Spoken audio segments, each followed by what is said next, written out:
Good morning. Happy Saturday. Welcome back. It's a Saturday show, 97.5, the KSL Sports Zone. I'm Christian Esparza. Alex Napoles with me, as always. Thank you for making us a part of your Saturday morning. Hope everybody had a nice Memorial Day weekend out there last weekend. I know I did. What'd you do, Christian? I'll tell you what, I had some burgers, and I bring that up because I was listening to JJ and Alex, and Alex asked you if you had some burgers, and you said no. I did, dude. I did not have burgers. I didn't do anything Memorial Day weekend. Really? No, I mostly, honestly, spent it catching up on chores, man. I went around, cleaned around the house, and helped around, and the roommates clean up and take care of the yard stuff and stuff like that. That's what I did for my Memorial Day weekend. Super boring, I know, but I didn't really have much to do, or didn't really feel like doing much. Yeah, I just kind of needed a relaxed weekend, and that's what I got last weekend. There's nothing wrong with that. Yeah. Let's just say I hit up multiple barbecues. I had multiple burgers. It was a good weekend. I'm jealous. Yeah, I'm jealous. Sean, producing. Yeah, I also grilled. There you go. But my biggest highlight was seeing Mission Impossible, the new one. Oh, was it good? It was awesome. I need to get out and see it. I really liked the one with Henry Cavill in it. I can't remember what that one was. It Rogue Nation? I get them all mixed up. But yeah, they all blend together anyway, for sure. Yeah, the one with Henry Cavill was like really, really good. And then this being the last one in the franchise, got to get out and see it. It's epic. You got to see it. And I bet. I mean, I would assume it's one of those movies that you've got to go see in theaters, right? Oh yeah. I saw it in IMAX. It was that's well so worth cool. it. Yeah, I think it's crazy and awesome that at 62 years old, Tom Cruise still does his own stunts. I saw a stat, because we're sports guys. Tom Cruise is the same age in this Mission Impossible movie as Ian McKellen was when he played Gandalf in the first Lord of the Rings movie. Wow. Oh, wow. Tom Cruise has aged a little better than Sir Ian McKellen. That's actually crazy. Yeah, that's wild. So, but the fact that he's 62 years old and they're still dangling him off a plane. Oh yeah, that's insane. Well, he man. didn't he? I haven't seen the movie, but doesn't he jump from one plane to another plane and it's a real stunt? Yeah. Wow. And he's hanging on the insane. wing and 10 feet from the ground, underneath a plane, prop plane. Ridiculous. That's cool. I could do a whole 2-hour show on how incredible Tom Cruise is. Yeah, but we're here for sports. Well, he does a lot of great things in the movies. And yeah, man. Off the screen, he's a bit of a wacko, but he's done a lot of good for Hollywood. And yeah, I guess gotta appreciate guys that do their own stunts. I guess I think that's pretty cool. 62, man, still doing it. Wild. All right, yeah, you bring up some sports talk, Alex. So let's get into that. We'll start with NBA playoffs because the Thunder moved on. They beat the Timberwolves. Gentleman's sweep, 4-1. Then in the East, the Knicks picked up a game. So the Pacers still lead that series 3-2. They will be playing tonight. We would all assume with a 3-2 lead, the Pacers are going to be moving on. But like I said, the Knicks just won, so can't quite count them out yet. Of course, we all know how hard it is to come back from a 3-1 deficit, but I want to start here, Alex. I saw a lot of chatter throughout the week after the Thunder won on social media, listening to some other podcasts and such. Everybody's like, oh, the Thunder are the NBA's next dynasty. This is the start of a dynasty. And I'm curious for your thoughts on this because I was kind of I laughed at it. I was like, they haven't won anything yet. They beat the Minnesota Timberwolves in the Western Conference Finals. Yes. They're going to their first finals as as this team, right? They haven't been since 2012. So this particular era of this Thunder team, it's their first finals appearance. Not only that, they were the best team in the NBA all season, so I'll give them that. But they beat a Timberwolves team that we all knew was flawed coming into the playoffs. That Julius Randle trade, he had a great series against Minnesota, but we all knew that Julius Randle trade was a mistake. Mm-hmm.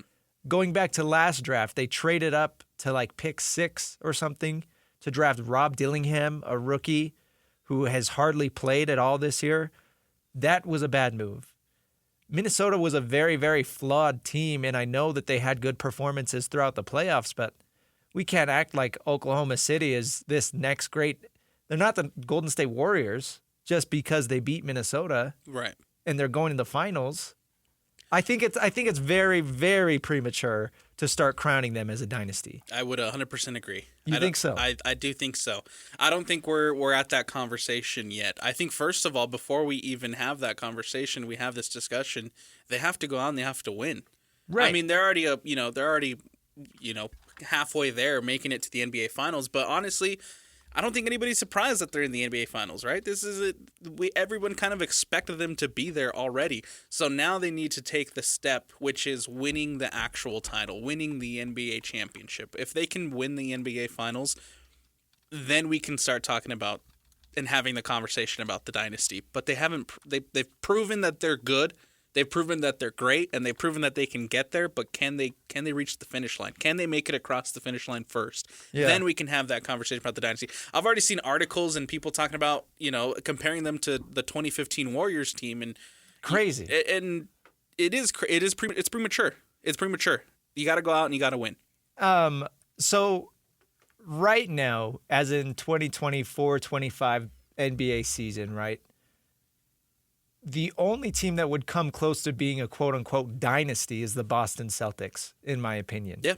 And you go back to 2021-22 when this all started, right? So they lost in the 2020-21 season. They lost in the first round of the playoffs to the Nets. Then the Celtics go to the finals, and they lose to the Warriors. Then they go to the conference finals the next year. They lose to the Heat. Then they win the NBA Finals. And then this year, as we know, they lost the conference semifinals. So even then, 2 finals appearances, 1 finals win, like that's borderline a dynasty. I don't even know if that qualifies as a surefire dynasty. And maybe it does. It's kind of one of those words that means a little different to everybody, right? But I think with the Thunder in particular, what a lot of people are not realizing, I think with the Thunder, look, 1920, you make the playoffs. You get eliminated in the first round. Right. You didn't make the playoffs again for another couple years. You don't even make it back into the playoffs until the 23-24 season. Yeah. So you went a few years straight without even making it to the postseason. Well, and that was a different era, right? Because that's when they had like Chris Paul. Right, but I'm talking about with dynasty, you have to have sustained success. Yeah, so it's success over a long period of time. They haven't shown it yet. No. And they're saying that this is the beginning of the dynasty, right? The beginning of that sustained success.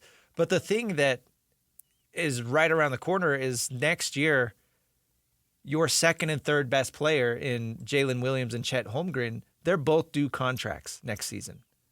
They are under contract for the 25-26 season, right? So this upcoming year. And then next summer, these 2 guys are going to have to get paid. Right.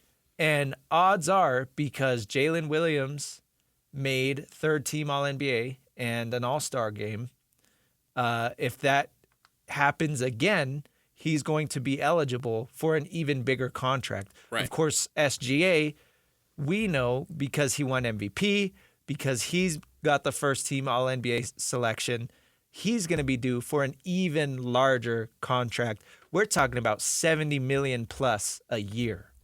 Right. And that Shea's contract is still a couple years down the road. It would be smarter for him to wait because the longer he waits, the more money he'll be eligible for. But regardless, as far as Chet and Jalen Williams in particular, those guys were taken in the same draft. They're both due next summer. The new second apron from the collective bargaining agreement makes it so hard to keep a team together, as we're seeing with the Boston Celtics. Even before they lost this year, even before Jason Tatum tore his Achilles, there were talks about the Celtics are probably going to have to move off of Drew Holiday and or Kristaps Porzingis. They're 2 better role players, right? So with the Thunder, you're talking about moving off either Chet or Jalen Williams. You might not be able to keep around guys like Lou Dort, guys like Alex Caruso. I know they're on cheap contracts right now, but they don't want to play cheap forever. Right. And as I said earlier, the Thunder have a ton of assets. They've got Nikola Topic, their first round pick this year, didn't even play. And he was a very, very highly touted prospect coming in. So I don't want to pretend that they don't have assets to set them up for the future, right? But again, those are just assets. We don't know what they're going to look like on the floor. So as far as this core team that is going to the finals right now, I'd be really, really surprised if these three are still together in, let's say, 2 or 3 more years. I would absolutely agree. And I think for OKC, if you go and you win the NBA Finals, the positive thing about it, and the apron, everybody talks about the aprons and how it's changed everything, and how it's difficult to keep a team around because of the new aprons and the new rules that have been set up by the CBA. However, the positive thing that you can look at for the Thunder is what you're talking about, Christian, the assets. They have the ability to kind of retool with either the draft or making some moves with the assets that you have, because their treasure chest is full. And they have the ability to make something happen with those assets. That's the positive, and that can be looked at because of the treasure chest that the Thunders have. That can potentially help prolong your dynasty and extend your window and extend your dynasty. But the reality is, can they hold on to Chet and Jalen Williams? That's going to be the biggest question. And there were talks, if they decide to pursue Giannis or whoever in the offseason, which they very well should, because if this is their championship window and they want to become a dynasty and keep it open as long as they can, you got to make moves to win now, right? And if Giannis becomes available and the Thunder decide they want to go all in, they're probably going to have to give up one of Chet or Jalen. And yes, you'd be getting Giannis in return, but at his age, I don't know. Giannis isn't that old. It would be a move that would allow them to win a lot and win now. But I have a very hard time crowning anybody as a dynasty before they've even won a championship. I think that's pretty ridiculous. I think it was a very big overreaction. Give me a break. I think so too. And I think that's just our need as sports media people, and to want to have somebody that's in a dynasty, to have somebody that's dominating the NBA. But honestly, I think what makes the NBA so fun right now is the parity. Don't give me the dynasties. Don't give me the Golden State Warriors. Don't give me teams who are making it consistently to the finals, like we saw Golden State and Cleveland make it consecutively for 3 years in a row. Yeah, I don't want to see that. I don't care to see that. That's exactly what this second apron is for. Exactly. And I want to see parity. Working. I want to see parity. I want to see, the ability for teams to beat other teams. I want to see the ability for the Thunder to make it to an NBA Finals. For the Pacers to make it to the NBA Finals, man. Everybody underrated the Pacers this season. Yeah. Nobody saw the Pacers coming. Tyrese Halliburton has taken it to another step in the playoffs. Game 5, questionable. He didn't play his best game, but that's fine. But I love the NBA right now because there is some semblance of parity, and that makes it fun to watch because you're at the point where anybody can beat anybody, and that's, I think, from a neutral perspective, what people want to see. Yeah. Well, even with the Pacers, the bill comes due eventually, right? This is kind of their shot. 100%. Because Miles Turner, one of their key role players, a guy that's been with the team for a very, very long time, his contract is up after this year. He's going to be a free agent. So if you're Indiana, you got to decide. Pascal Siakam's already making $45 million a year. So is Tyrese Halliburton. So it's like Miles Turner at 19 right now, he's probably going to want even more than that. Probably a number close to 25 or 30. So yeah, you got to decide. Do you give up that money to Miles Turner and limit the rest of your team? You've got the reason the Pacers are this far is because they're role players. Yes, Tyrese Halliburton has made a ton of big shots. Pascal Siakam has played great, but you've got guys like Andrew Nembhard, who has been so good on defense, locked down Jalen Brunson. And it's like, that's what gets you over the top. Every team, almost every team, has a star. But what separates the great teams from the good teams are the ones that have incredible depth. And if you're paying, 3 guys top of the dollar contracts, you're not able to fill out your depth. Los Angeles Lakers. Yeah, Lakers, Nuggets. Yeah, that's what we're seeing. That's the trend we're seeing right now in the NBA, honestly. And I think, again, like you mentioned, that's why the Indiana Pacers have been able to make it this far. And now the same thing can probably said about the Knicks, where you trade for Bridges, you trade for Towns, you build this roster, but decisions for them are going to have to be made to this offseason. So for the Knicks, their window opened and might shut very, very quickly. Yeah. Because if you make the wrong move, we saw the Mikal Bridges trade last year, right? What was it, 5 or 6 first-round picks? It was a lot. They gave up a lot for Bridges. And then you trade for Cat, and it's like, okay, you deplete all of your assets. You go all in, and if that doesn't work, then it's like, okay, the Knicks are so limited in what they can do now. They're going to have to trade. If they want anything, they're going to have to trade one of their key pieces, whether that is Bridges or Cat.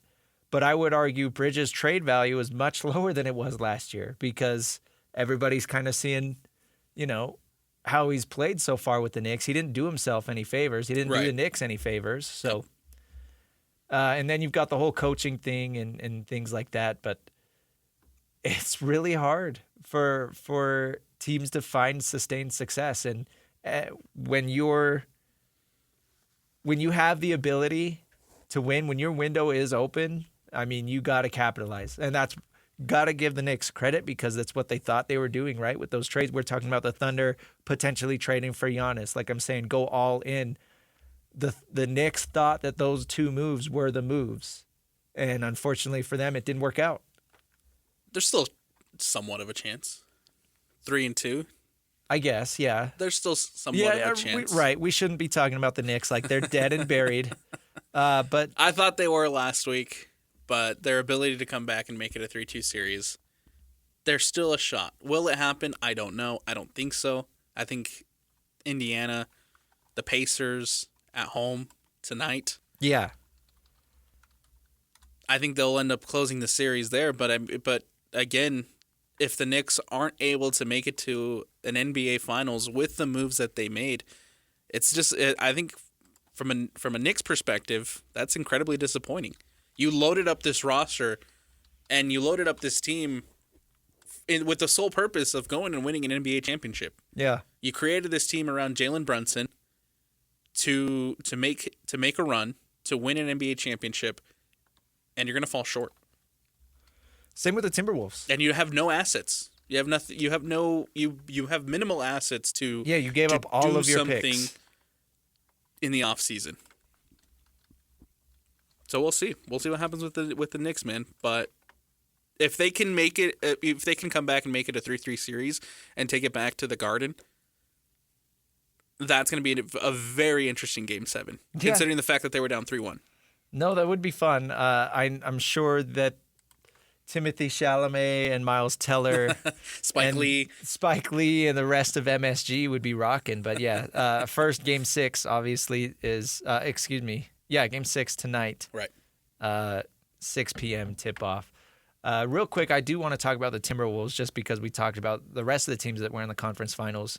I mentioned the Julius Randle trade. I was never a fan of that. I thought that was a really bad trade, and it almost looked like he redeemed himself through the first 2 rounds of the playoffs, but his weaknesses really showed up there in the Western Conference Finals. It's a guy that's who he has always been. He's always been hot and cold, and you know that he can play bully ball on offense down in the paint, and if he has a size mismatch against the defenders, he's going to put up a big number like he did against Golden State. But then when teams kind of figure out how to take him away, he's a non-factor. You can't do that with almost $31 million to be a non-factor on offense. I mean, he was like 2 of 11 in one of their games. Like, you can't be shooting like that. Right. And then you've got Rudy Gobert, who we talked about this last week. They were not putting him on the floor. And part of that was foul trouble. But part of it is because, again, he's such a non-factor on offense. And the way that the Thunder play their defense with the zone and all the switching and stuff, like, Rudy Gobert couldn't do anything. So two of your three biggest contracts on the team, on the Timberwolves, were non-factors on offense against the Thunder. And Anthony Edwards, he had a couple big games, but he had a couple of quiet games as well. And essentially my point is, through the Rudy Gobert trade and the Julius Randle trades, again, similar to the Knicks, the Timberwolves have given up basically all of their future assets to go all in with this roster. And now to get out of it, it's like you're going to have to talk about trading away. I mean, nobody's going to want to trade for Rudy. So that would be ideal for Minnesota if a team would take that contract, but nobody's going to. So you basically can't even talk about that. Julius Randle has 1 year left on his deal. Maybe they can trade him away. But you're probably looking at one of your key role players, again, like Jaden McDaniels, or maybe a guy like DiVincenzo or Naz Reid. Like, it would suck to lose one of those guys. But the reality is that's probably what they're looking at. And you've still got Gobert and Randle on your roster. I think we have to give them credit because, 4 years ago, I don't think anybody saw Minnesota making it to the conference finals back-to-back. Yeah. And so, I mean, give them a little bit of credit for what they did achieve. But again, similar to the conversation we're having with the Knicks, they brought in all this talent. They made all these moves to get over that hump to potentially make a run at an NBA Finals. You don't do it, and now you've kind of hit a crossroads where decisions have to be made.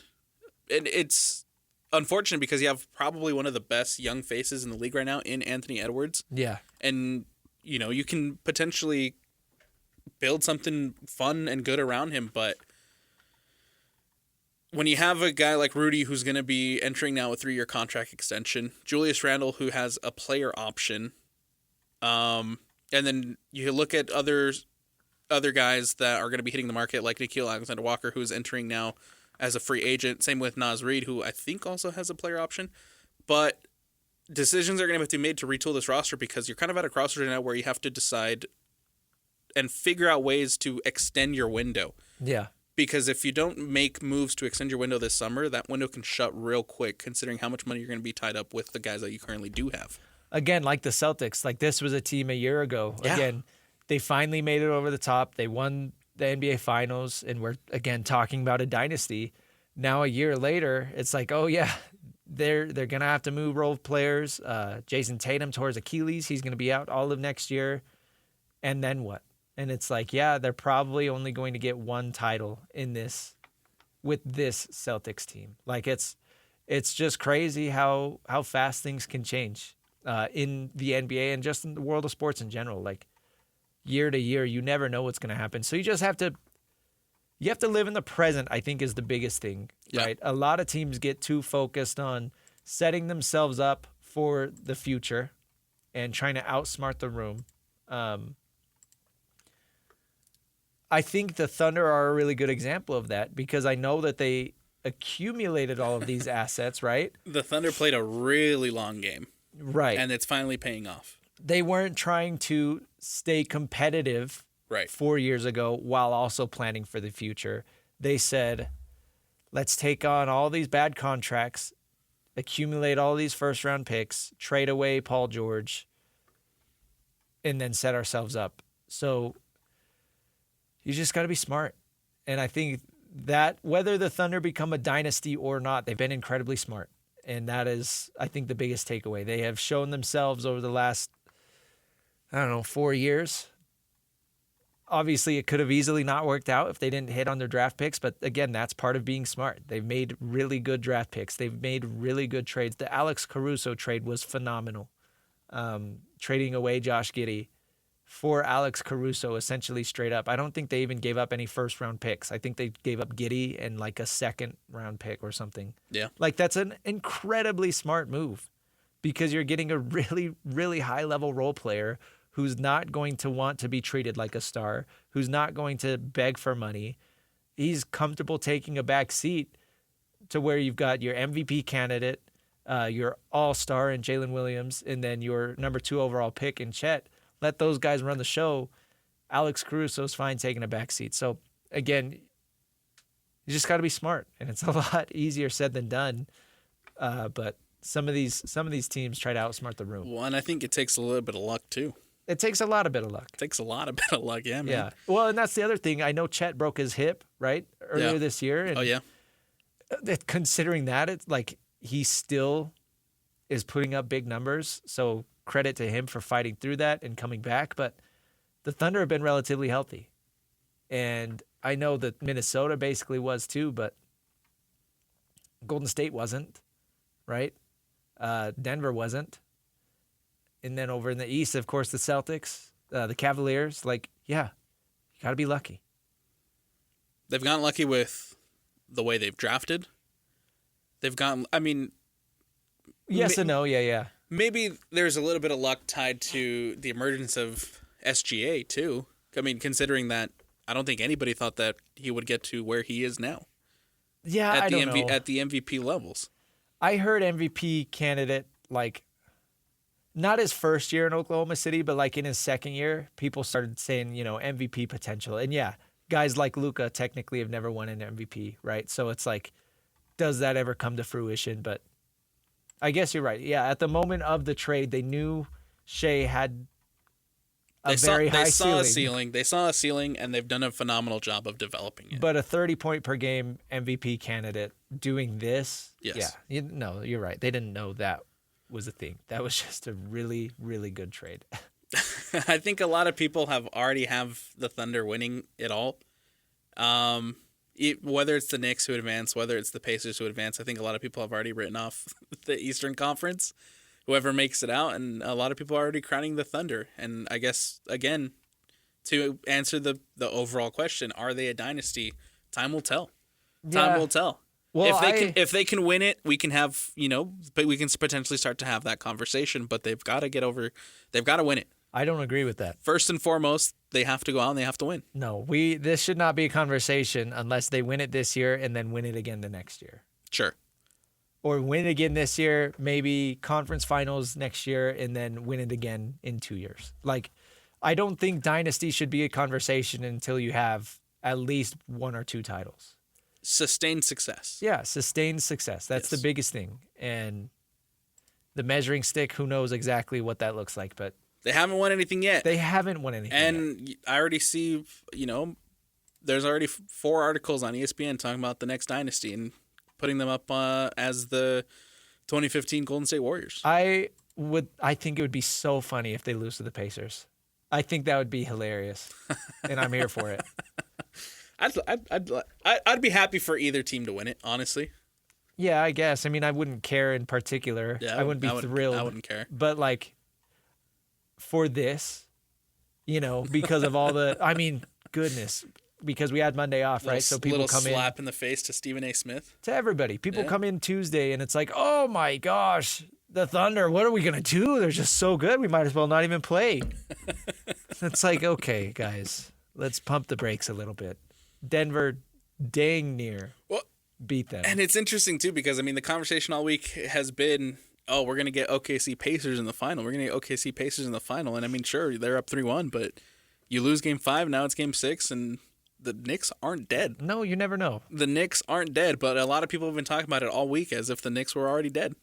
Yeah. It's weird. See. It's crazy. We'll see what happens tonight. I'm excited for it, man. Yeah. All right, let's take a break. Coming up next, we will continue on the Saturday Show, 97.5, the KSL Sports Zone. Welcome back to the Saturday Show, 97.5, the KSL Sports Zone. Let's get into some drama, Alex. Oh, I love drama. Don't we all? There's always drama in sports, right? Long story short, the college football playoff, ever expanding, ever changing. The SEC in the Big Ten versus the ACC and the Big 12. the Big 12 and the ACC are always going to fight for the little guy. Then you got the big powerhouses who want everything for themselves, right? Essentially, in Orlando, Big 12 Commissioner Brett Yormark has shown support for the college football playoff model they're calling it the 5+11 model. So there would be 5 auto bids for the 5 conference champions and then 11 at-large bids up for grabs for everybody else. And at first thought, you'd think that that's not good for the Big 12, right? Because that's only one auto bid. And then they'd have to fight for the remaining 11 spots. But explain, Alex, why that's actually better. I actually don't mind it at all. Really? As far as the 5+11 model, I actually don't mind it because I think it's like Brett Yormark says. At the end of the day, it has to be proven on the field. You have to prove that you are a playoff team by winning games. And for the most part, he's right. For the most part, I agree with that. Yeah. But then you have the SEC who's scheduling FCS games in November to help improve their resumes and improve their schedule, and make it seem like they're doing better than they actually are. And so there's still stuff like that needs to be addressed too. And I mean, that's been a hot topic of conversation throughout the course of the week at the SEC spring meetings, whether or not they should expand their schedule to 9 conference games, like everybody else. Right. Because, you get... Well, and then the SEC submits this packet. Did you hear about this? They submitted like a packet to explain why they had a higher strength of schedule compared to everybody else, even though they only had 8 conference games. So basically, you've just got, again, they're hoarders, right? Right. They're the big brother who wants everything for themselves. They're not going to share with the younger siblings. And I think, again, that was Brett Yormark's explanation, right? Proving it on the field. But at the end of the day, it's more so not just proving it on the field for that year's playoff, but it's proving that you can hang year after year with the big dogs. And I think that this is probably the best way to do that. The other option was the 4-4-3-3-1+1 model, which is very confusing. But essentially, the SEC and Big Ten would get 4 automatic qualifiers and then 2 qualifiers to the Big 12 and ACC. Then 1 bid would go to the highest ranked group of 6 conference champion, and then 3 at-large selections. One of those would contractually be obligated to go to Notre Dame if they finish in the top 60 in the rankings, yada, yada, yada, yada. Right. But I think the biggest difference in those is, say the Big 12 has a really good year. Say Arizona State, BYU, and Utah all finish in the top 16. In the 5-11 format, they would all make the playoff. Right. In the other one, the other proposal, the Big 12 can only ever get 2 teams in.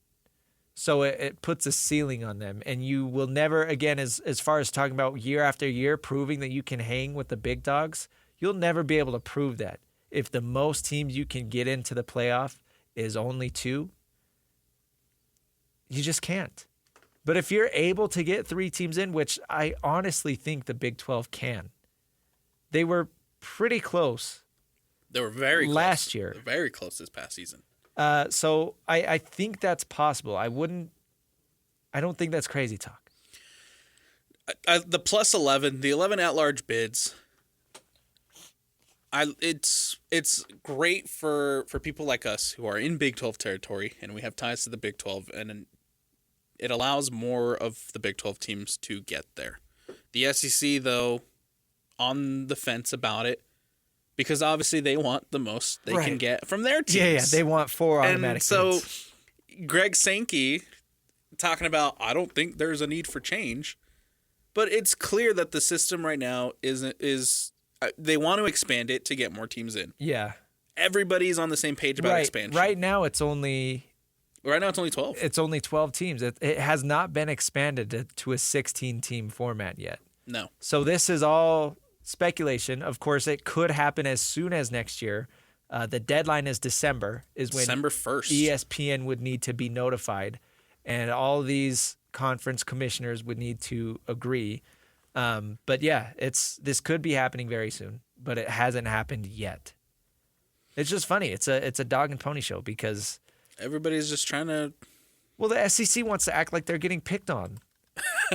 Nobody's picking the SEC. Nobody's picking on the SEC. The SEC right now has all the power in college football, even more so than the Big Ten. Oh yeah. Greg Sankey is unfortunately the most powerful guy in college football right now, and he has way too much power. It's literally going to come down to Sankey on whether or not the 5+12 goes through or not. Well, he's just upset that Alabama didn't make it in last year, right? Oh, and boo-hoo. if it goes to a 5-11 format, then yeah, there's a year where say the Big 12 does get 3 teams in, and the Big 10 gets 2 or 3 teams in. You're not going to get 3 teams in from the SEC. That means they're going to look bad, and the last thing Greg Sankey wants is for the SEC to look bad, because Ohio State just won the playoff, right? Right. Big 10 team. So Who won it last year? was it Georgia? It was Michigan. Oh yeah, Michigan, right. And then Georgia the year before. But right, we're coming off back-to-back Big 10 championships.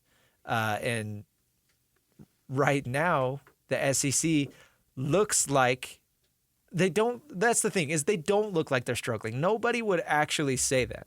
Nobody would say, oh, the SEC is not the best or second best conference in football. Like, it's crazy to actually think that. But Greg Sankey thinks that that's what everybody thinks. He's so paranoid about looking worse than the ACC or the Big 12.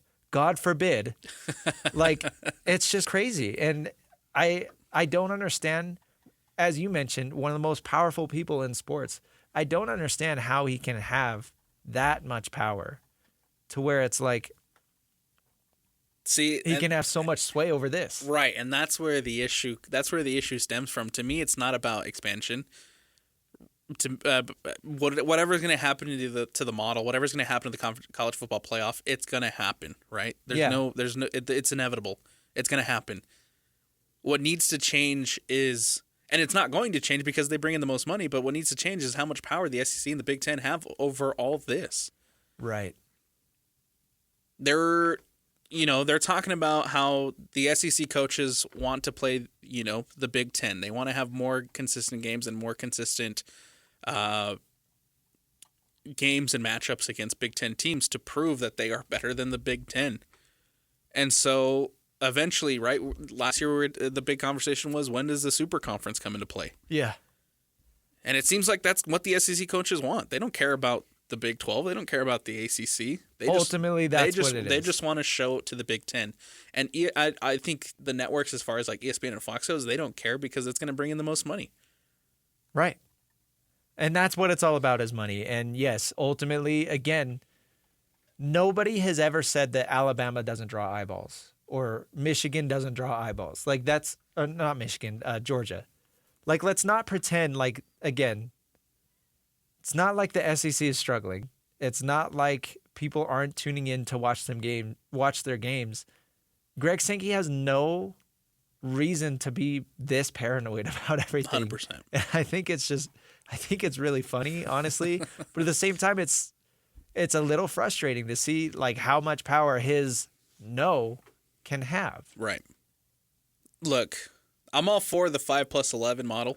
I like it. I think it's great for, again, the Big 12. I think it's great for the ACC, and it's great for a potential like Boise State, again, to make it and have position themselves in a good spot to make a college football playoff. What I don't agree with, and this was a big topic of conversation from the Big 12 meetings too, was the expansion of the NCAA tournament. You feel pretty strongly about that? I don't agree. See, I disagree with your disagreement. Whoa! Double disagree. Whoa! I really don't care, honestly. I don't think it's that big of a deal. I look, if you expand, I think 64 or 68, because if you count the first four out. 68 right now, right, including the first 4. 68 is a good number. Because I think if you expand it and you allow more teams to come in, it dilutes the product. You're going to allow a fringe team who probably from the Big 12 who probably didn't deserve to make it into the tournament. Yeah, there's also a lot of teams that don't deserve to make it, which, I don't know, kind of always happens, but that's how you get your Cinderellas. And I don't know last year, off the top of my head, did any of the teams that were first four in, I don't think any of them won, right, in the first actual round. I'd have to go back. I don't think so, but I don't know. I hear your argument about getting watered down, but at the same time, you'd get like a Kansas State in who was barely a 500 team making it into the tournament. Potentially, or yeah, I could see that, or maybe another smaller school that nobody's ever heard of. But my biggest thing is like, yeah, if you don't want to watch it, then don't watch.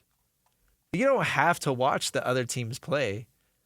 I think, well, ultimately we know it just comes down to money, right? More games on TV equals more money for the networks, and that's what it's for. They don't actually care about giving more teams a chance to win. It's about putting a couple extra games on TV. I just don't really see how it would, quote unquote, dilute the product. It would just give more games to play. And if they're not that good, then they're going to lose. And they're out anyways, right? But if they are good, then you're going to get Cinderella runs. I don't know. I understand why the Big 12 wants to push for expansion. Again, same thing, the same conversation we're having with the college football playoff model is you want more of your teams to make it. You want more of your teams in there for the revenue, for the exposure, for your conference, right? The Big 12 is a really good basketball conference. Yes, but traditionally. I think 68 is perfectly fine. There's no need to expand it. I think exposure is a good word. Yeah, you could say we got 6 teams in the tournament or 7 teams. I don't know how many they had last year. Again, the SEC had 14. Right. And I think that's where this stems from. That's the bigger problem is that. Yeah. That's diluting the product because you get crappy bottom of the barrel SEC teams. But if you're taking the top, I don't know, however many of the SEC and then adding a couple more Big 12 teams instead of bad SEC teams, I think that makes a better product, to be honest. So then now the conversation turns to the bids, right? Right. We don't need to expand this thing. We just need to focus on the bids and how teams get those bids. Big 12 had 7. SEC had 14. Okay. So maybe there's a way to work around being able to allow getting less SEC teams. Yes, there you go. So you're talking like 10 Big 12 teams and 10 SEC teams or something like that. Right. But again, that's not expansion. That's just looking at the bids and the way that teams qualify for the NCAA tournament. There's no need for expansion. 68's fine. Yeah, but if that's such a big problem, then let's focus on the bids. Let's focus on the way that the way that the teams get there. Same thing with the college football playoff. It's not about the 16. It's not about 12 or whatever. It's about the bids. Why are they changing it to straight seeding this season? Because people were mad Boise State got a bye. Yes. And again, that goes back to the bids and how people get there. Yeah, the bids were the problem. I think as far as expansion, though, like there's no need for it. I don't think that's a good enough argument because, again, like if you picture a scale, right, on one side is networks getting to put more games on, which brings in more money, which gives more money to everybody, not just for the networks. And then on the other side of the scale, you just have no need for it. Like, yeah, even if there's not a need for it, if you have a way to make more money, make more money. And I know that does lead to a slippery slope, right? If you expand to 72 or 74 or whatever, then you're probably going to want to expand again. And when does it stop? And eventually everybody's going to be in, right? Look at the college football playoff. Right. That is the scary thought. And I do agree with that. So look at the college football playoff, man. Maybe you want to say, yeah, don't expand now so you don't have to worry about continuing to expand. I guess I could buy into that, but I don't know. I'm not sold that would be a bad thing. I'm not sold that expansion would be a bad thing. And I know there are a lot of people that are like super, super anti-expansion, which, yeah, again, I don't know. Don't watch don't watch the games. That's, I don't know. Maybe it's just the way my brain works, but I am all for 16 in the college football playoff. I do enjoy 16. I don't think you should go anywhere past 16 For the college football for playoff? college football. Yeah. 16 is the cap. Well, again, it's all experimental right now, right? We just saw the very first 12-team playoff, and they immediately made changes. Right. And they're making more changes. So, yeah, we'll see what the 16-team looks like, and then after that... And that's even if we get to 16. Oh, we're getting to 16. Because the SEC... I think somebody's going to fold. Regardless, yeah, we'll get to 16, and I think before we see expansion of the college football playoff again... It's more likely that we'd see more conference realignment before then. Oh, yeah. That's just me speculating. Yeah. But, yeah, we'll see. Super League. We got to take a break, though. Coming up next, we'll get to technical fouls. Stephon Diggs, big topic of conversation. You got to hear about this next. This is the Saturday Show, 97.5, the KSL Sports Zone. Welcome back to the Saturday Show, 97.5, the KSL Sports Zone. You heard it there. It's time for Technical Fouls, one of our favorite segments every single week. We get to talk about some of the funnier things that happen in the world of sports. Alex, I'll start us off today. Let's do it. Let's go with Stephon Diggs. Oh. Newly minted New England Patriots wide receiver. Started his career with the Minnesota Vikings. Spent some time in Buffalo. Last year he was with the Texans. Just barely signed a free agent deal with the Patriots. Where do we start? Let's start with this. He's dating Cardi B. Yep. The rapper. Right. There was a video of Stephon Diggs earlier in the week. He was on a yacht, like a really nice yacht or something, with Cardi B and some of her friends, apparently, or some other women. There were a lot of women, and they're all surrounding Stephon Diggs, right? And first off, it's funny because, they're all up on him, to put it plainly. They're all up on him. And, again, he's dating Cardi B. Right. So that part alone is funny. But that's not, whatever. That's not a technical file. That's not newsworthy. No. The part that is newsworthy. Stephon, he must not have known he was being filmed, but he pulls out a baggie, a white baggie, with a pink substance in it. Nobody knows what is in this baggie. Nobody knows what the pink substance is. But we have clues, Alex. Because he gives it to one of the girls and he says, "Don't do it all." Now, I don't know what was in that bag. But there was a lot of speculation online. Right.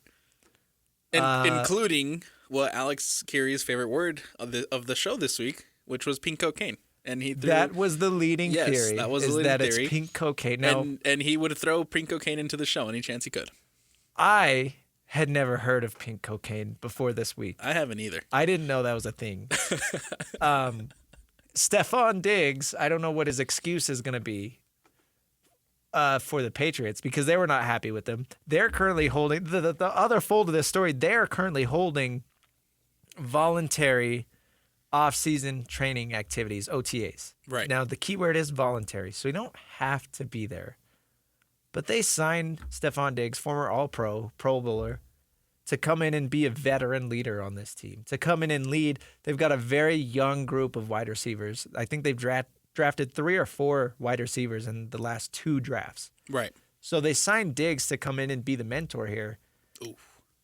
You miss OTAs, fine, whatever. A video comes out, you're partying on some mega yacht, allegedly handing out bags of pink cocaine. Yeah, I wouldn't be too happy if I was the New England Patriots. No. And Mike Vrabel, the head coach, was not. He did not sound happy. He was not. He did not sound happy. It's funny because, this video comes out and now a viral video that went viral back when Stephon Diggs was with the Vikings has now resurfaced and has gone viral again. I love this video. It's the video of someone within the Viking staff asking the players, who on the team would you not like to date your sister?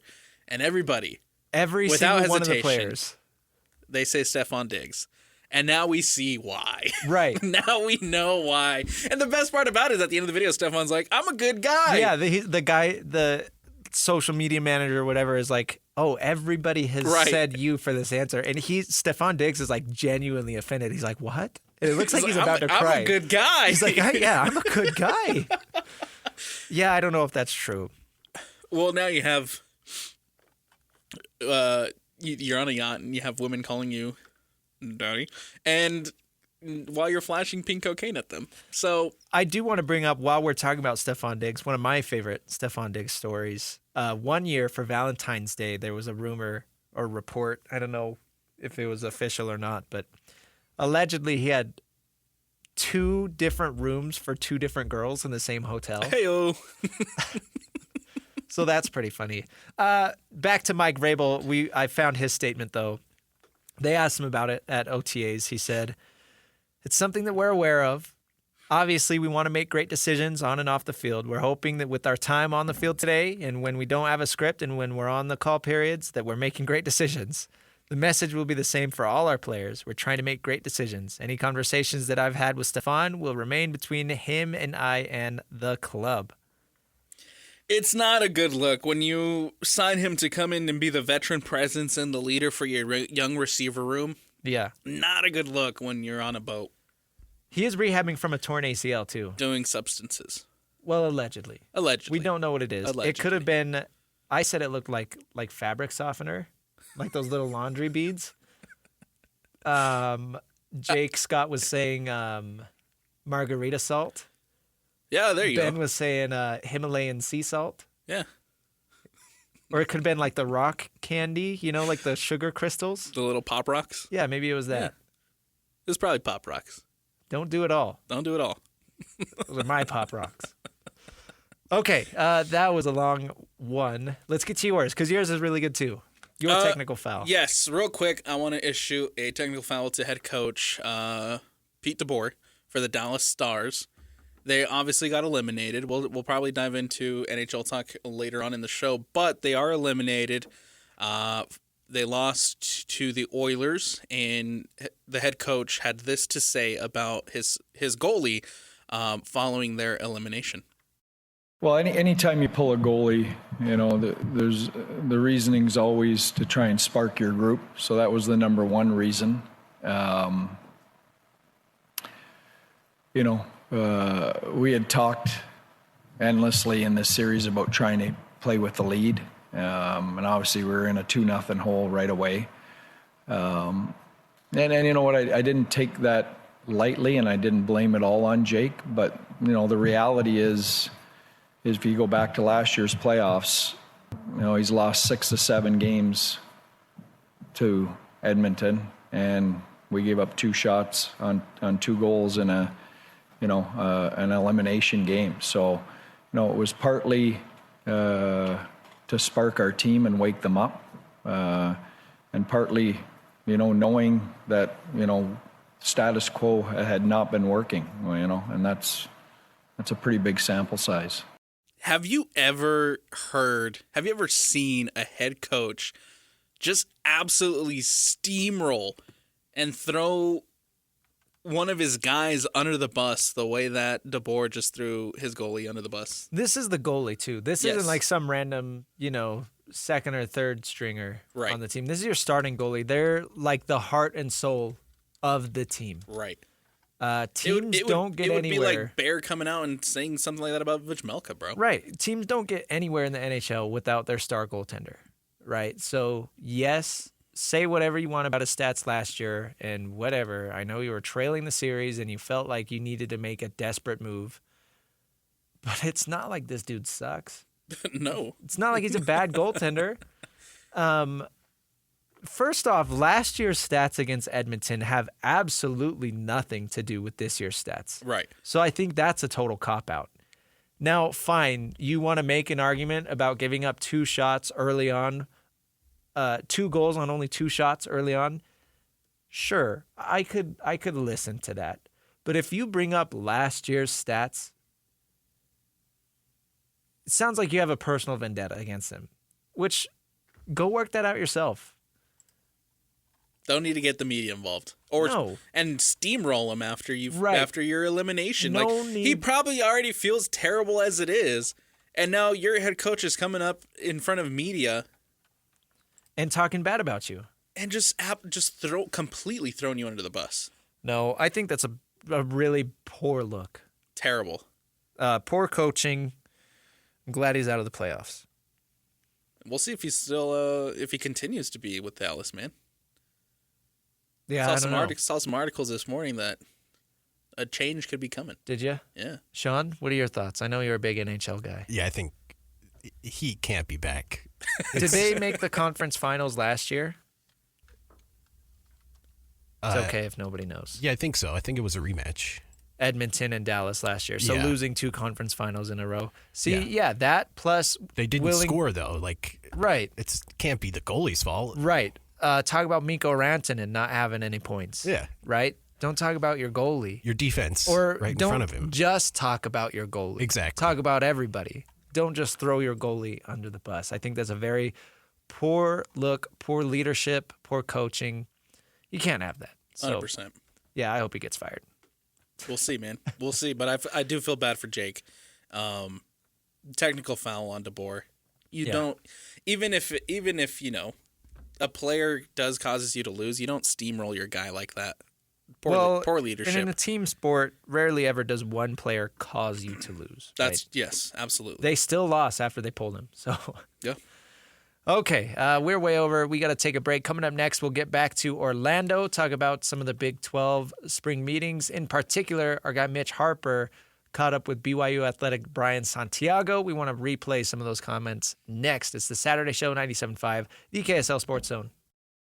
Welcome back to the Saturday Show 97.5, the KSL Sports Zone. Christian Esparza and Alex Napoles, thank you for making us a part of your Saturday morning.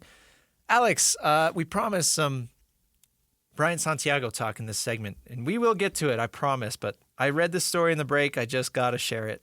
It was so heartwarming. Let's hear it. Long story short, a family in Louisiana they thought that they lost their dog, Laura, in a hurricane in 2020. Laura has been found. Oh, 5 years later, wow. guess where she was found? Where? Southern Mississippi. What? University of Southern Mississippi, Kappa Sigma frat house. What? Apparently, they don't know where this dog has been in the past 5 years, but like last week, this dog showed up at the frat house. So they took it in. They gave it a name. Benji, Okay. the frat house did. And all of a sudden, they were able to locate the dog by microchip. So the dog's original owner, Debbie, and her son drove to University of my Southern goodness. Mississippi to go get the dog back. That's insane. And the dog recognized them, jumped into their arms, happy ending for everybody. I just don't understand. Again, they located it by microchip. Right. How are you not able to locate it by microchip in the last 5 years? That's the part that I'm confused about. But imagine that. They spent months looking for this dog after the hurricane. Years. So during the hurricane, so after the hurricane, yeah, they spent months searching for him. And then eventually we're like, okay, we lost it. And then 5 years later, he comes up and he's living in a frat house. Oh man, that's awesome. That's crazy. What has this dog been doing for the last 5 years? That's what I want to know. Yeah, and that's what I want to know too. Because how are you not able to find it with the microchip? But anyway, so that's awesome. Good story there. I'm glad it had a happy ending though. Yeah, Glad they were able to get their dog back. reunited. That's awesome. Let's get to Orlando. Again, Big 12 holding their annual spring meetings at Disney World, right? So lucky them. Lucky Mitch Harper, who got to go out there. And he had a very long conversation with new BYU athletic director Brian Santiago. The whole thing is posted on YouTube, on KSLSports.com, if you wish to visit that. It's a very long interview. It's like 30 minutes long. A lot of stuff in there, but we want to hit a couple of particular parts. We'll see if we have time to talk about everything. We'll play this first clip. It's like 5 minutes long, and then we'll talk about it next. So here's part of Mitch Harper with Brian Santiago. Yeah, the increased revenues and resources just allow you to, as I said earlier, to stay in the game, be in the game, and to chase greatness. You know, it's it's very important to us that we stay nationally relevant. We've shown that we're nationally relevant across the board. We want to stay nationally relevant. We want to chase greatness. But the important part, Mitch, is we want to do it the right way, and we want to do it the BYU way. We're not going to shy away from the fact of who we are and our unique mission at BYU, and we're going to do things the BYU way. And that's tying in not only our chasing greatness on the field, on the court, wherever it may be, but really developing young men and young women of faith. The faith part of BYU is embedded in us, and we actually think it's our strength. And we are unique, but we want to do it in a way where we're great partners. We want to elevate the conference along with these other great institutions, but we're going to do it the BYU way. And these added resources give us the opportunity to really be nationally relevant.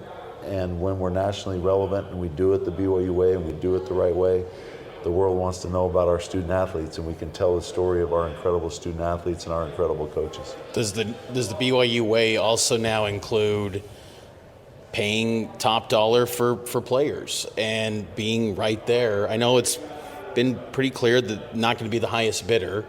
That's been the message. Made clear. But to match the highest bid, like, is BYU willing to do that if an athlete fits at BYU? Mitch, it's a great question. We absolutely need to be competitive in the NIL space.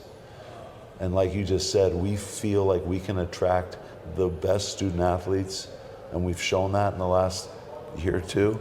Mm-hmm. Some of the best student athletes in the world without leading with money.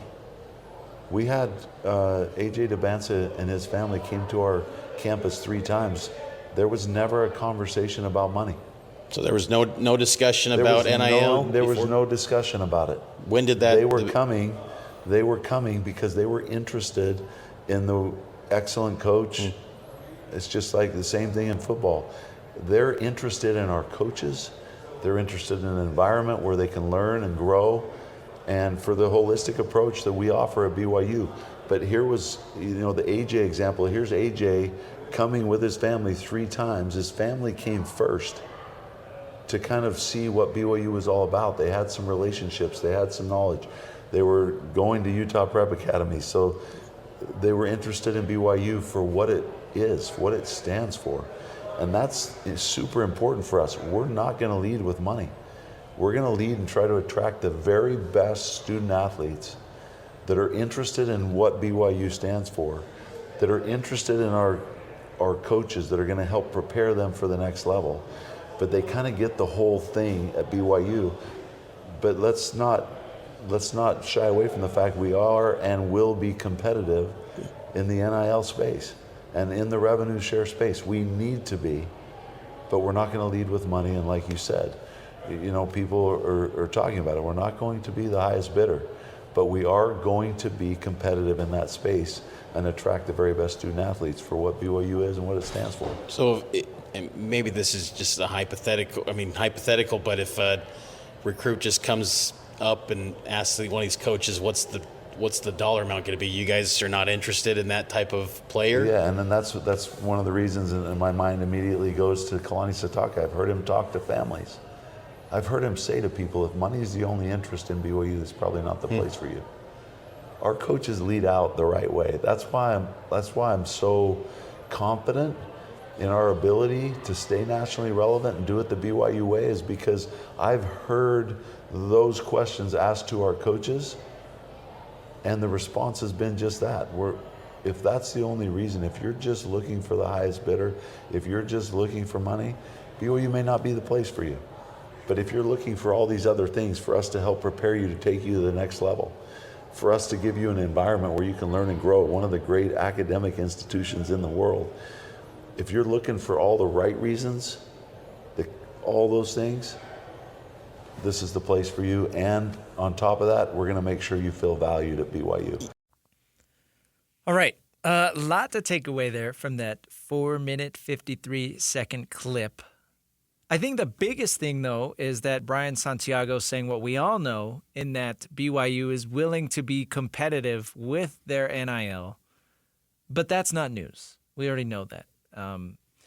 That's the world of college sports these days. You're not going to win anything unless you have money, which is not a bad thing by any means. I think that's great for BYU. I think that's great that they have such a rich, and I mean in the literal rich, alumni base, right? Right. They have a lot of funding, and that's going to continue to propel them in both football and basketball, as we are seeing.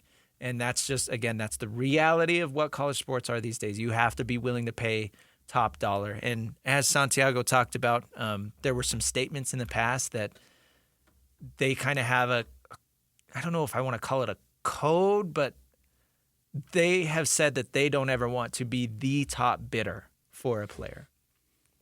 So there's that. But the part that I was very interested in is when he brought up AJ DeBonsa and said that during his 3 campus visits, NIL did not come up at all in any of those 3 campus visits. Do you believe that? No, I do not. And it's mostly because he is, or at the time was, the number 1 prospect in the country. Yeah. And I'm sure a school like Kansas or whoever else he had offers from, I'm sure, a number was thrown out. And I'm sure BYU had to either match or beat that. Yeah. In order to get the number 1 overall recruit in the country. Right. To commit to good old Provo, Utah. Well, the thing that I find funny is maybe that is the literal truth, right? Because I know they had to have met more than 3 times before AJ DeBonsa committed here. It's a very long process. Right. So even if during those 3 particular visits, NIL didn't come up, it came up at some point. Exactly. That part could be true. It came up at some point, and AJ DeBonsa is not at BYU because of just the coaches or just Provo or just the experience and the good academics that BYU has. Right. I would imagine, and I'm just speculating here, a large part of the reason he's at BYU is because they offered a lot of money. And that had to have come up at some point. So I don't like the image of saying, yes, we're willing to be competitive in NIL, but hey, our coaches are the reason that we got AJ DeBonsa. I don't like that look. Just be straightforward. Say, yeah, we've got all of this money. We will pay you, and we will pay you, and we will pay you, and we will pay you. You get $1 million. You get exactly. $1 million. You get $4 million. You get $3 million. I don't think they have a reason really to hide behind it. And Right. I know that Kevin Young is a good or great coach. They just went to the Sweet 16 in his first year. I know that Kalani Sitake is a good coach, and there are players that want to come and play for him. I'm not going to dispute that, but it feels a little weird still in this day and age to say, oh, yeah, we've got all this money, but that's not the reason people are coming. Right. I don't think you have a reason really you don't have to be shameful about it. It's legal. Like everybody's paying money now. Well, and to contrast it, you look at a school like Georgia. Yeah. Where earlier in the week you had Kirby Smart straight up coming out and saying, "Look, yeah, we offered this guy $200,000 a month, Yeah, to commit to us." $200,000 a month. They're not. Kirby Smart isn't hiding behind it. Right. He's putting it out there, saying, "Hey, we got money. Come to our school." Yeah, exactly. And I think BYU should embrace that. Why not? It's the world that we live in. It's the college athletic landscape that we're in now, where people can pay players and people can whip out their NIL and say, "Look, we can offer you X amount of money if you commit to us right now." Yeah. I feel like, look, I get it. I get why Brian Santiago says they're doing it for the coaches. They're doing it because they want to be a part of this program, yada, yada, yada. I get it. because a lot of credit should be given to KY for the elevation we've seen BYU basketball take over the course of the last year. Yeah. A lot of credit should be given to Kalani Sitake. No one expected them to go 11 and what was it? 11-3, 11-2, whatever it was. Double-digit wins, yeah. Double-digit wins this season, right? No one expected that. So yes, a lot of credit should be given to your coaches. I agree on that part. But at the same time, it might help in your recruiting stance if you can say, look, we have phenomenal coaches and we can give you Right. $1 million. Well, and I do get that there's probably an aspect, right? New athletic director. Right. It's been less than a month or a month, whatever, since he's been hired, right? So he's very new to the job. So I would imagine there's a sense of Brian Santiago wanting to fluff up the coaches a little bit and give them shout outs and give them credit. Exactly. And yes, you can do that, but there's a way to do that without saying that they are what matters and the NIL doesn't matter. Because that comes across as, again, hiding a little bit. Right. And a word I used earlier, being shameful. And again, I don't want to accuse them of that. That's just what it feels like from this perspective. I don't know what their true thoughts are, but yes, you can very easily say we have great coaches and a lot of money. And he did kind of say that is the thing. He did kind of, because he talked about willing to be competitive. And again, they have shown that. But I just think that it feels weird to say that, oh, NIL didn't come up in AJ DeBonsa's 3 campus visits. And they did talk about, some of the character of like, oh, when Kalani Sitake is meeting with a potential student athlete, and if the first thing that comes up is NIL, then they're not interested in that. And that's fine. That makes sense because that goes into the whole culture thing and what type of kids you're bringing in. But on the flip side, what if that's a really good kid that you just turned away just because he asked about money? And I get it. I get the way that comes off initially. But if that is the driving force in recruiting right now, if money is the biggest factor in a kid choosing where they're going to go to school, yeah, that's going to be one of the first questions asked. And I don't think that should be a turnoff either, at least immediately. But I thought that was an interesting kind of behind the curtains look, though. And I'm not here to bag on Brian Santiago. Again, he's very new to the job. I just thought that particular answer was a little weird. Right. Like I said, I think it should be embraced. It's wild that we've gone to this point where, I mean, that is probably one of the first questions asked in recruiting meetings is, hey, how much can you offer me? How much money are you willing to offer? And so, like I said, I think BYU should embrace the fact that they are able to be that competitive in NIL. Yeah, and they should be able to say, look, we can offer you X amount. If you're the right guy, if you have the right personality, if you are a good fit, whether that be BYU basketball, whether that be BYU football, then absolutely. Yeah. We've got the deepest pockets in the country. Lead off with that. Yeah. Georgia does. Put a banner up. The practice stadium. Hanging up in the Marriott Center. Deepest pockets.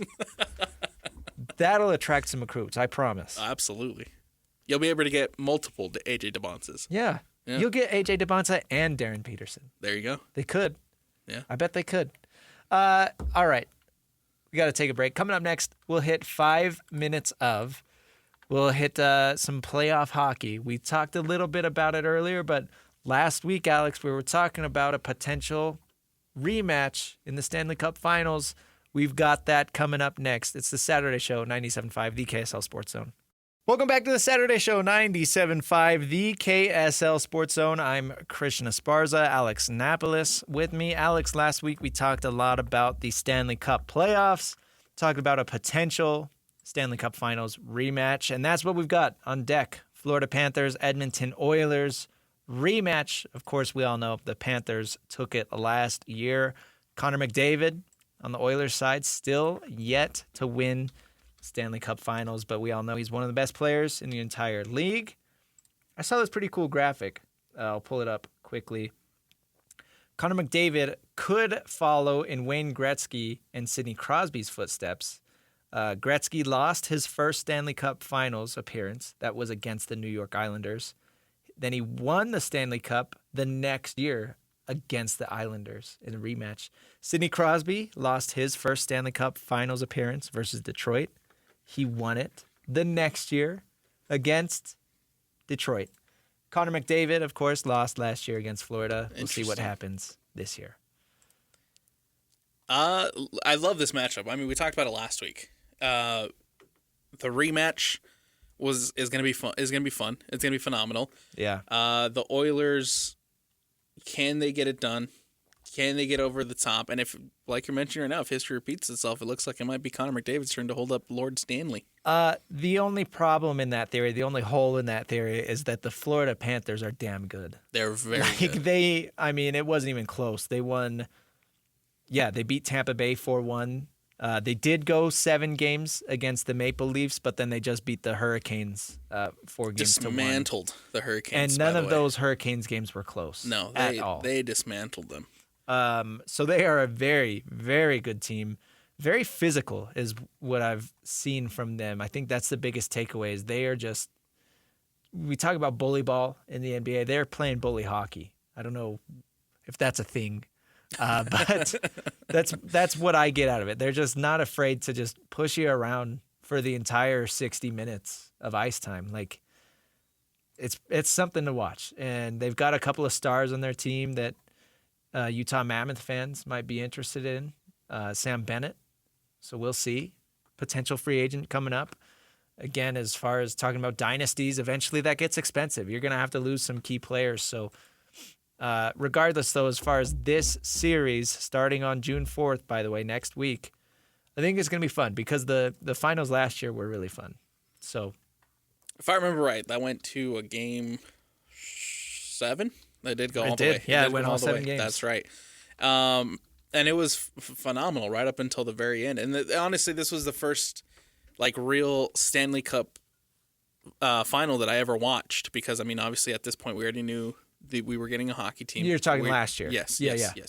And we already knew we were getting a hockey team at that point, and so there was more interest on my end to finally pay attention to a Stanley Cup final, and boy, did it deliver. Well, it's these are the 2 best teams in the NHL. Boy, did it deliver. And I'm excited for this one because I truly think that it will deliver again. It is the 2 best teams going head to head again. Florida, a 3rd one in a row, by the way. Yeah. 3rd appearance in a row. They lost to the Kings in their first one, right? Vegas. I think it was Vegas. Oh, the Knights, my bad. Yeah. The Golden Knights. And then then last year, obviously, they made it all the way to the and won it. Yeah. And so can they go back to back? It's going to be a super intriguing matchup to watch. Now that's a dynasty. That is a dynasty. To tie it back to our first conversation. Look at that. We've just come full circle. But looking back at last year's games, I forgot about this. Florida won the first 3 games. Yeah. They were up 3-0, and then Edmonton won 3 games in a row to force Game 7. And Game 7, 2-1 final score. I mean, it was a nail-biter. It was so much fun last year. So these are 2 teams that know each other. They've played each other on the biggest stage possible. I'm really excited about this.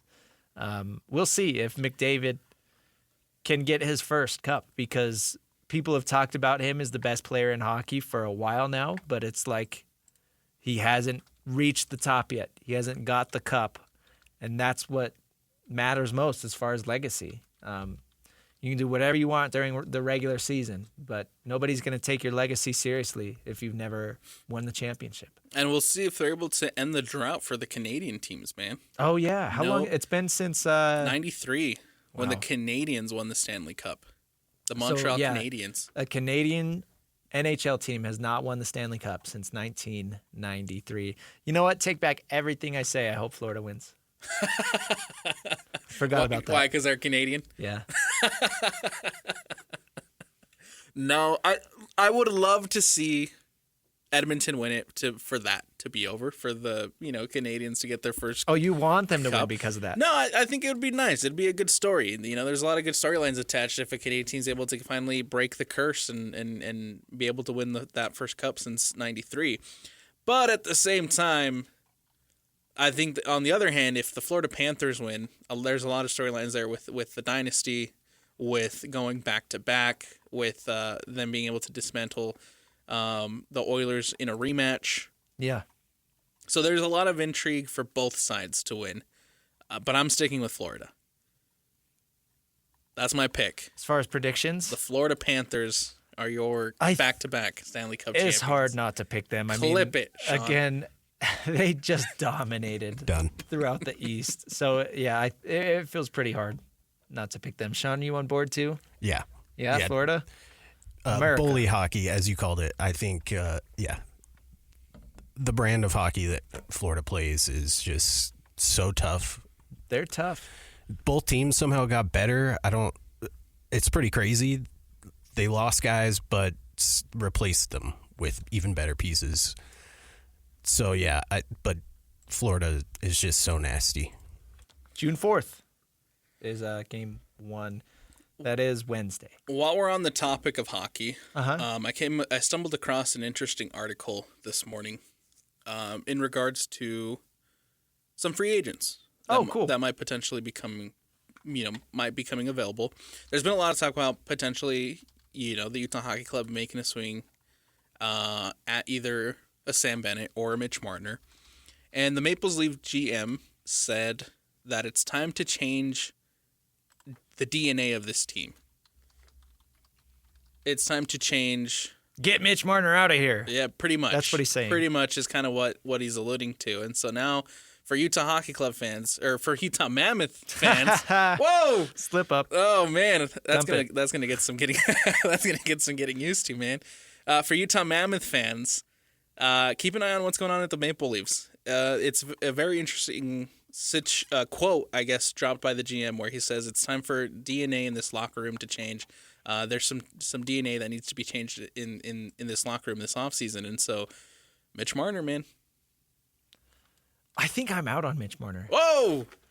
Really? I didn't watch a ton of him, but from a lot of the social media reaction I saw from Toronto after the Toronto Maple Leafs lost, a lot of people were talking about Mitch Marner as a guy who gives up and maybe doesn't play his hardest when they need it the most. And I don't know if that's true because, again, this is a Toronto Maple Leafs fan base that they were throwing their jerseys onto the ice when their team lost in the playoffs. Yeah. That's not cool. No.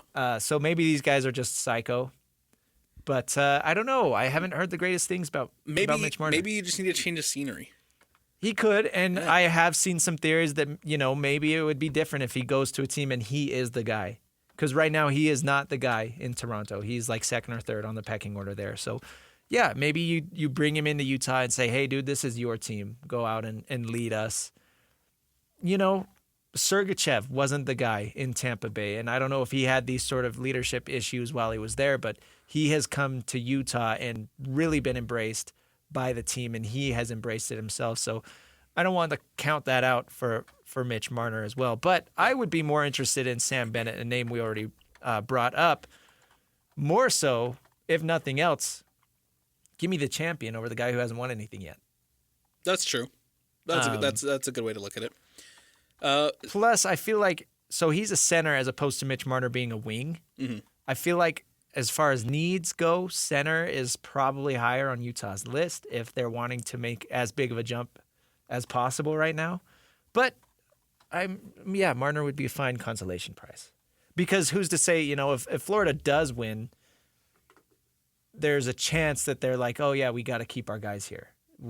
There's a chance that they might bring back Sam Bennett. There's a chance he might not even hit the market. So. Yeah, and I'm not sure where they are as far as cap goes, contracts go, and what they're able to really do this offseason. But I feel like at the same time, if Florida is able to go back to back and they win another Stanley Cup and they take down the Oilers, what's to say that Sam Bennett's like, hey, you know what? I've already won 2. Maybe it's time for me to have a change of scenery. Could be. Sam Bennett decides, hey, Utah Mammoth is the place to be. You never know. Free agency, by the way, for the NHL starts July 1st, so just about a month away. The draft is first, so it's similar to the NBA in that fashion. The 2025 NHL draft is June 27th and 28th. And then again, free agency opens just a couple of days later on July 1st. So we'll see. But yeah, a couple of big names in the free agent pond. And we know Utah's got money to play with, $20 million to be exact. So that is more than enough money to bring in one of these guys, if that's what they want to do. Last year, we knew that they weren't looking to be uber aggressive yet. We knew that they were wanting to take another developmental year. They did make the big swing for Sergachev, and that worked great. He has been phenomenal. But yeah, they could be players this year. I think it's time, man. I think it's time to get over the rebuild. Yeah. And really start becoming It's got to happen eventually. a contender. Again, if you bring in a Sam Bennett, then that conversation changes. And you are officially a star team in the West. You could be. I mean, you're could be, definitely yes. looked at as a playoff team. Yes, exactly. While we're on the Mammoth, real quick, some more news coming locally. Fanatics is assuming operations of the Utah Jazz and Utah Mammoth team store at the Delta Center. So that was a big change that comes yesterday, and I think that this is actually how most team stores are across sports franchises. I think it was pretty rare to have, like, you know, the team store operated by the team itself. But we know that Ryan Smith is good friends with, I believe his name is Michael Rubin, the owner of Fanatics. I know they have a very good relationship. So this doesn't come as a surprise at all, but it sounds like they're going to have like some virtual checkout sort of stuff, make things easier, less waiting in lines, and more options as well. Well, so I've seen a lot of negative reaction to this. Because it's Fanatics. On social media. I've seen a lot of negative reaction. I mean, we had a whole technical foul to Fanatics because they sent Saquon Barkley Detroit Lion jerseys to fans, you know? But from a more local perspective, and you know, talking more locally, like their Fanatics took over the Real Salt Lake team store last season, I want to say. And it didn't work out well for Real Salt Lake.